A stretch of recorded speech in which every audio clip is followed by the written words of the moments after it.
کیا آپ نے کبھی سوچا ہے کہ اگر جدید سائنسدانوں کے پاس وہی علم ہوتا جو صدیوں پہلے مسلمان سائنسدانوں نے دریافت کیا تھا تو دنیا کیسی ہوتی؟ مگر ٹھہریے، وہ علم آخر گیا کہاں؟ وہ ایجادات، وہ فارمولے، وہ دریافتیں، سب کے سب غائب۔ کیا یہ سب محض اتفاق تھا یا جان بوجھ کر انہیں مٹا دیا گیا؟ ذرا سوچیں، ایک شخص جو صدیوں پہلے خلا کے راز جانتا تھا، اس کا نام تک باقی نہیں رہا۔ ایک دماغ جس نے جدید میڈیکل سائنس کی بنیاد رکھی مگر آج کوئی اسے یاد نہیں کرتا۔ ذرا تصور کریں، یہ وہ دور ہے جب یورپ تاریکی میں ڈوبا ہوا تھا مگر مشرق میں مسلم دنیا میں علم کا ایسا سورج چمک رہا تھا جو ہر طرف روشنی بکھیر رہا تھا۔ بغداد، قرطبہ، دمشق یہ صرف شہر نہیں بلکہ علم و حکمت کے قلعے تھے جہاں سائنسدانوں، فلسفیوں اور ماہرین فلکیات کی محفلیں جمی رہتی تھیں۔ ابن الہیثم، جابر بن حیان، الرازی، ابن سینا، یہ وہ نام تھے جو علم کی دنیا میں انقلاب برپا کر رہے تھے، مگر پھر اچانک سب ختم ہو گیا۔ 1258 میں ہلاکو خان کے لشکر نے بغداد میں ہزاروں کتابیں، صدیوں کی تحقیق سب دریا میں بہا دیں۔ کہا جاتا ہے کہ حملے کے بعد کئی دنوں تک دریائے دجلہ کا پانی سیاہ رہا۔ یہ کہانی صرف بغداد تک محدود نہیں تھی، اندلس میں قرطبہ اور غرناطہ کی لائبریریاں بھی جلا دی گئیں۔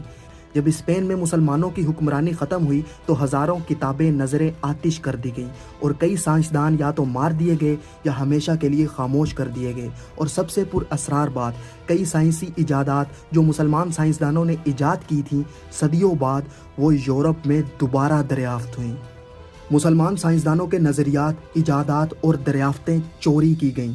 البیرونی نے زمین کی کشش اور گردش پر تحقیق کی تھی مگر یہ تصور بعد میں نیوٹن کے نام سے منسوب کر دیا گیا۔ ابن الہیثم کی آپٹکس کی تحقیق کو بعد میں راجر بیکن اور جوہانس کیپلر کے نام سے منسوب کر دیا گیا۔ جابر بن حیان کو فادر آف کیمسٹری کہا جاتا ہے لیکن مغرب میں رابرٹ بوئل اور البرٹ میگنس کے نام سے منسوب کر دیا گیا۔ الرازی نے چیچک اور خسرہ کی تشخیص، الکلی کا تصور اور جراثیم کے خلاف ادویات پر کام کیا۔ مغرب میں پاراسلیسس کو الکلی کا موجد کہا گیا جبکہ لوئس پاسچر کو جراثیم کے خلاف ویکسین بنانے کا کریڈٹ ملا، حالانکہ یہ تحقیق الرازی نے کی تھی۔ ابن سینا کی طب پر تحقیق کو ولیم ہاروی کے نام سے منسوب کر دیا گیا۔ الخوارزمی نے الجبرا اور جدید نومیریکل سسٹم پر کام کیا لیکن فیبوناچی کو یورپ میں نومیریکل سسٹم کا موجد کہا گیا، حالانکہ وہ الخوارزمی کی تحقیق پر مبنی تھا۔ یورپ میں نکولس کوپر نیکس نے التوسی کے توسی کپل ماڈل کو بنیاد بنا کر ہیلیو سینٹرک ماڈل کی تشکیل کی لیکن التوسی کا ذکر تک نہیں کیا گیا۔ ابن نفیس نے پھیپھڑوں میں خون کی گردش، پلمونری سرکولیشن کا نظریہ دیا جبکہ بعد میں 17ویں صدی میں ولیم ہاروے کو اس نظریے کا موجد کہا گیا، جبکہ ابن نفیس نے یہ 400 سال پہلے دریافت کر لیا تھا۔ الزہراوی نے جدید سرجری، سرجیکل اوزار اور ٹانکے ایجاد کیے۔ ایمبروز پارے کو جدید سرجری کا بانی کہا گیا جبکہ ولیم ہاسٹڈ کو ٹانکوں کا موجد مانا گیا، حالانکہ یہ تمام تکنیکیں الزہراوی نے متعارف کروائی تھیں۔ ابن رشد کی فلسفیانہ تشریحات کو ٹامس ایکوانس کے کام کا حصہ بنا دیا گیا۔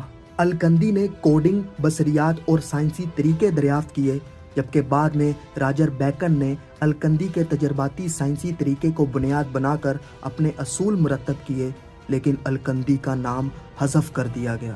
الفزاری جو کہ پہلا عربی ایسٹرولیب تھا، ریگیو مونتانوس نے ایسٹرولیب پر تحقیق کو اپنے نام سے منسوب کیا، حالانکہ یہ الفزاری کی دریافت تھی۔ الزارکلی نے جدید ایسٹرولیب اور سورج کی حرکات پر حسابات کیے جو کہ بعد میں جوہان کیپلر نے الرازقلی کے فلکیاتی ماڈلز کو اپنی تحقیق میں شامل کیا لیکن الزاکری کا ذکر نہیں کیا۔ الخازنی نے مایا کے دباؤ پر تحقیق، کشش ثقل کی پیمائش پر کام کیا جبکہ بعد میں بلائز پاسکل اور رابرٹ بوائل کو دباؤ کے اصولوں کا موجد قرار دیا گیا، حالانکہ یہ تحقیق الخازنی کی تھی۔ ابن خلدون نے تاریخ نویسی، سوشیولوجی اور معاشیات پر کام کیا۔ اگسٹے کومٹ کو سوشیولوجی اور ایڈم اسمتھ کو معاشیات کا بانی کہا گیا، حالانکہ یہ سب ابن خلدون کے نظریات تھے۔ یہ سب محض اتفاق تھا یا واقعی کسی گہری سازش کا حصہ؟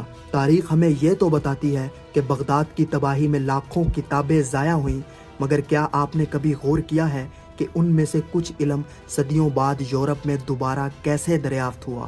کیا واقعی وہ تمام کتابیں ضائع کر دی گئی تھیں یا کچھ مخصوص ہاتھوں میں پہنچا دی گئی تھیں۔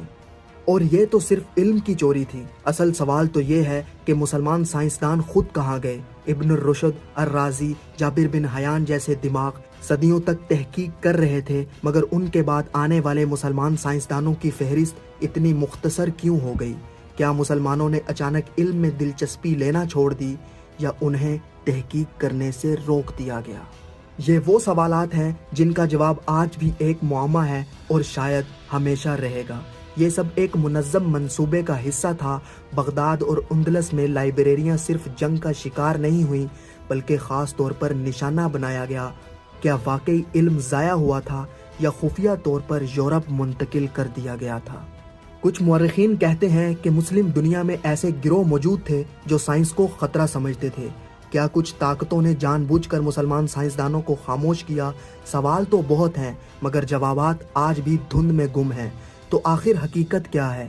کیا یہ سب صرف جنگ اور تاریخ کا ایک عام سا حصہ تھا یا واقعی ایک منظم منصوبہ؟ کیا مسلمان سائنسدانوں کے ساتھ ناانصافی ہوئی یا پھر علم کا زوال کسی قدرتی عمل کا نتیجہ تھا؟ آپ کے خیال میں سچ کیا ہے؟ اپنی رائے کومنٹس میں ضرور دیں اور میری یہ ویڈیو آپ سیو کر لیں اور اپنے آنے والی نسلوں کو ضرور بتانا کہ سائنس کی اتنی ترقی دراصل مسلمانوں کی ہی مرہون منت ہے۔